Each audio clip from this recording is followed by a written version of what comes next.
Hello guys, today we're gonna see how to change our payment method in Amazon Prime Video account.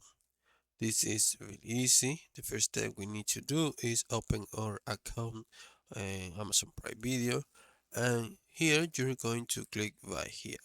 Okay, once you click right here, you're going to click this option called account and settings, and you need to sign in account because it's mandatory. And well, once you open your account again in Amazon, you're going to change your payment method by clicking this button right here. Okay, you're going to click this option right here in your account right here in your account settings, your account, and set payment method. Okay, and right here you're going to manage your wallet, okay, or you're going to set your payment method, whatever you want. And there you go. This is really easy, and I hope this video was helpful. Please comment and subscribe.